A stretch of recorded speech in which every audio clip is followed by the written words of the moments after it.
તર્ક આધારિત કોયડામાં લુપ્ત અંક શોધો. અહીંયા પહેલું ઉદાહરણ આપણે જોઈએ. 245 + 100 પછી 2 પ્રશ્નાર્થ છે ને જવાબમાં એક પ્રશ્નાર્થ છે. 0, 6 આપેલા છે. તો અહીંયા આપણે એકમના અંકોમાં વિચારીએ. 5માં કેટલા ઉમેરીએ તો 6 થાય? તો સ્પષ્ટ છે કે અહીંયા 1 આવશે. એવી જ રીતે અહીંયા દશકના અંકમાં 4માં કેટલા ઉમેરીએ તો 0 આવે, એટલે કે 6 ઉમેરીએ તો 0 આવે, એટલે કે 4 ને 6 10, વધી આવશે 1. એટલે આ રીતે અહીંયા હવે 100ના અંકોનો સરવાળો 1 + 2 + 1 એટલે 4. આ રીતે 406 એનો જવાબ આવશે. હવે અહીંયા બીજું ઉદાહરણ ગુણાકાર માટેનું છે કે 7ને કેટલા વડે ગુણીએ તો અહીંયા 3 આવે. તો 7ના ઘડિયામાં 7 × 9 = 63ના 3 વધી આવી 6. હવે 7નો ઘડિયા સાથે 7 × 1 = 7, 7 ને 6 13, એટલે અહીંયા 7 × 1 = 7, 7 ને 6 13 નો 3 વધી આવી 1. હવે 7 × 5 = 35 ને 1 = 36. તો અહીંયા આવશે 3 તો છે જ એટલે 36, 3633. હવે અહીંયા બાદબાકીમાં અંકો કયા આવશે નક્કી કરીએ કે અહીંયા કયો અંક હોય તો એમાંથી 6 બાદ કરવાથી 4 મળે. તો સ્વાભાવિક છે કે 10માંથી 6 બાદ કરીએ તો 4 મળે. એનો અર્થ કે અહીંયા ફૂદડીની જગ્યાએ 0 હશે, એટલે આપણે દસકો લેવો પડે. 10માંથી 6 જાય તો 4, દસકો લઈએ એટલે અહીંયા 7 આવશે. હવે 7માંથી કેટલા બાદ કરીએ તો 8 મળે. તો 7માંથી 8 મેળવવા માટે આપણે અહીંયા દસકો લઈએ તો 17માંથી કેટલા બાદ કરીએ તો 8 મળે. તો એમ વિચારી શકાય. એટલે 17માંથી 9 બાદ કરીએ તો 8 મળે.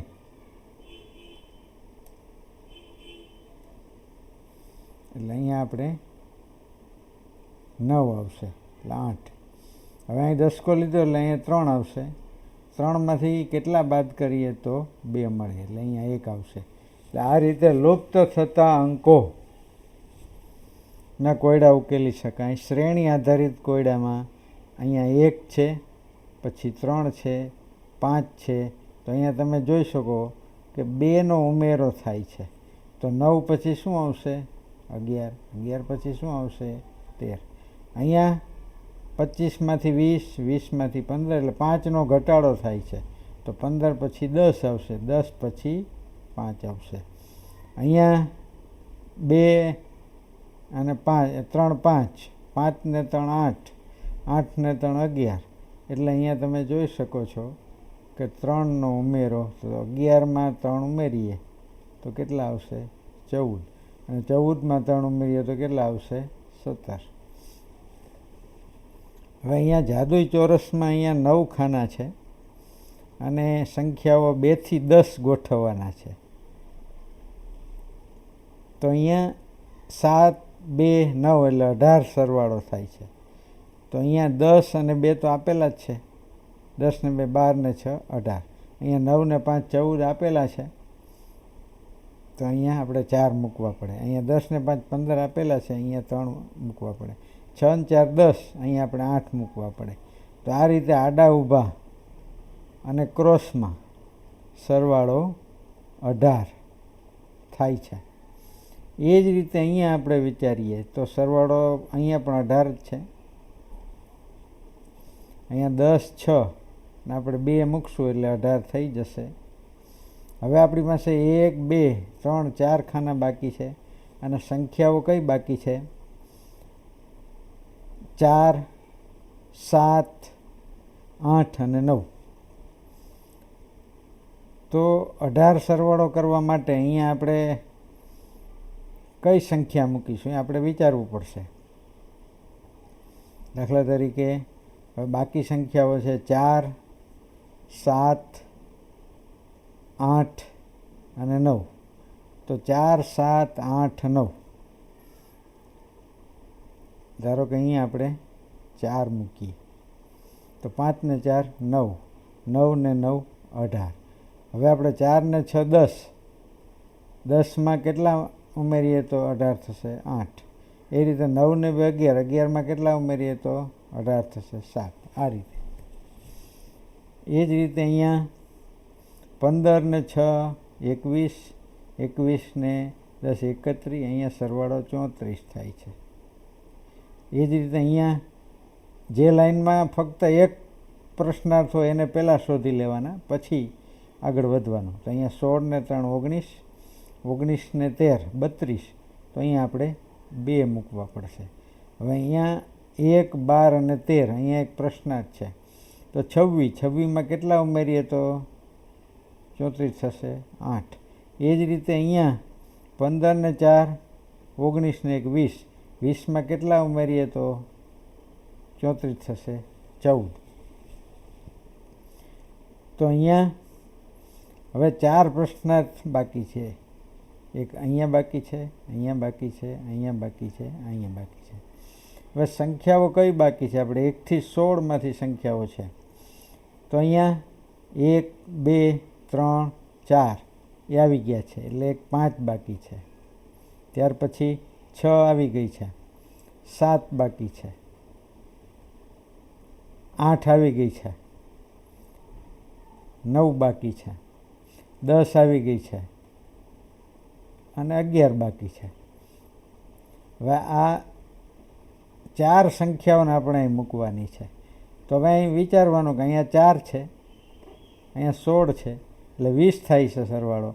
હવે 14 ઘટે છે, તો 14માં કઈ 2 સંખ્યા આપણે મૂકીશું? તો સ્પષ્ટ છે 9 ને 5 જ મૂકવા પડે. તો અહીંયા આપણે 5 અને 9. તો હવે અહીંયા 5 ને 6 11, 11 ને 12 23, 23 ને 11 34, અને અહીંયા 10 ને 19 ને 8 27, 27 ને 7 34. એટલે આ રીતે તમે કોષ્ટક આધારિત કોયડાઓ ઉકેલી શકો છો. હવે અહીંયા 2 સવાલ છે, કેટલા ચોરસ છે અને કેટલા લંબચોરસ છે. હવે કેટલા ચોરસ છે એના માટે એક સૂત્ર છે કે અહીંયા કેટલાક હારમાં કેટલી સંખ્યા છે? 2. ચોરસમાં જેટલી હારમાં હોય એટલી જ સ્તંભમાં હોય છે. તો અહીંયા 1નો વર્ગ કરવાનો વત્તા 2નો વર્ગ કરવાનો. તો 1નો વર્ગ 1 અને 2નો વર્ગ 4, એટલે 5 જવાબ આવશે. એટલે કે કુલ 5 ચોરસ થશે. તો અહીંયા સ્પષ્ટ છે કે 1, 2, આ 3 અને 4, 4 અને 1 આખું ચોરસ, એટલે 5 ચોરસ અહીંયા થશે. હવે કેટલા લંબચોરસ, એના માટે અહીંયા તમારે જોવાનું કેટલી હારમાં કેટલી સંખ્યા છે. 1 થી 4. સ્તંભમાં પણ કેટલી છે? 1 થી 4. તો આ 1 વત્તા 2 વત્તા 3 વત્તા 4 એટલે 10 થશે. એ રીતે સ્તંભમાં પણ 1 વત્તા 2 વત્તા 3 વત્તા 4 એ પણ 10 થશે. હવે આ 10નો આ 10 સાથે ગુણાકાર, એટલે કે 10 ગુણ્યા 10, તો 100 લંબચોરસ એનો જવાબ મળશે. હવે અહીંયા એક ત્રિકોણનું ઉદાહરણ આપેલું છે. ત્રિકોણનું તમે જાતે ઉકેલ મેળવવા પ્રયાસ કરજો. અહીંયા ચોથી આકૃતિ કઈ આવશે? એટલે કે અહીંયા એક આવું લંબચોરસ દોરીએ તો એમાં આ ચોરસ અને આ વર્તુળ કઈ જગ્યાએ આવશે? તો ક્લોકવાઇઝ વિચારો કે પહેલી આકૃતિમાં અહીંયા છે, બીજી આકૃતિમાં અહીંયા છે, ત્રીજી આકૃતિમાં અહીંયા છે, તો ચોથી આકૃતિમાં અહીંયા આવશે. એ જ રીતે વર્તુળ પહેલી આકૃતિમાં અહીંયા છે, બીજી આકૃતિમાં અહીંયા આવે છે, ત્રીજી આકૃતિમાં અહીંયા આવે છે, એટલે ચોથી આકૃતિમાં અહીંયા આવશે. તો આ રીતે તર્ક આધારિત કોયડાઓ તમે ઉકેલ